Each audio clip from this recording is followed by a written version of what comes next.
ada yang tak tahu seksinya posisi Gubernur DKI dengan PAD dan APBD yang menggiurkan.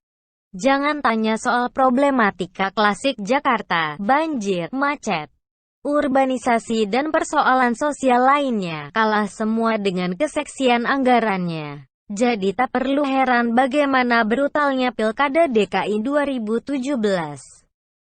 Sejauh ini sejarah mencatat Pilkada Jakarta adalah yang terburuk, Pilkada Sara.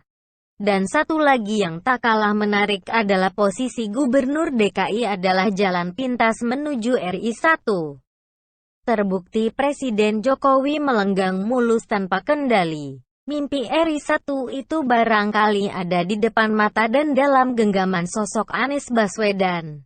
Citra pemimpin santun, berpendidikan, jauh dari kasar.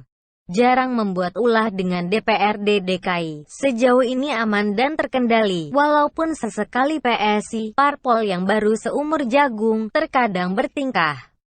Berbagai penghargaan telah dikumpulkan dan dikoleksi DKI di bawah kendali Anies Baswedan. Tengok berbagai penghargaan selama Anies terpilih menjadi DKI 1. Dan di akhir tahun saja DKI bertabur 5 penghargaan, luar biasa.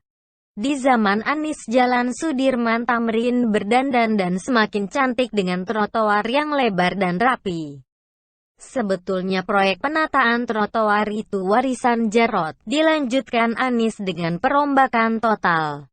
Dengan biaya sekitar 300 miliar rupiah lebih.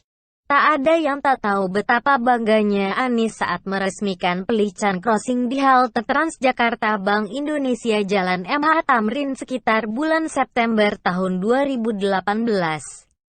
Jalan Sudirman Tamrin adalah lambang sukses seorang Anies Baswedan.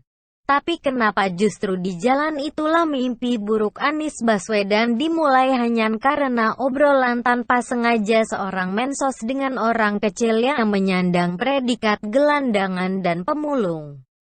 Citra pejabat daerah penuh penghargaan, santun, agamis, pendidikan tinggi, seolah tanpa celah. Pokoknya paling cocok menjadi kandidat RI 1, nyatanya harus rontok gara-gara adanya gelandangan dan pemulung di jalan lambang kesuksesan. Oh biung paringani sabar. Mulailah kawan seperjalanan Anies Baswedan ramai berteriak dari mulai Haji Lulung, Ridwan Saidi dan masih banyak lagi. Mimpi kali di Sudirman Tamrin ada gelandangan.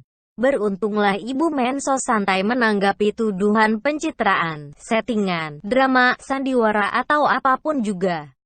Berbanding terbalik dengan kebakaran jenggot hebat yang dialami oleh dua pejabat DKI Gubernur dan Wagubnya.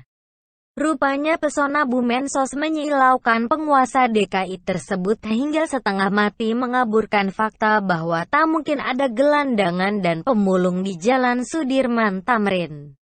Banyak pengamat menyarankan lebih baik Bu Mensos fokus pada perbaikan data sosial daripada turun ke lapangan langsung, malah kata Pak Lulung, Bu Risma merebut pekerjaan Pak Anies.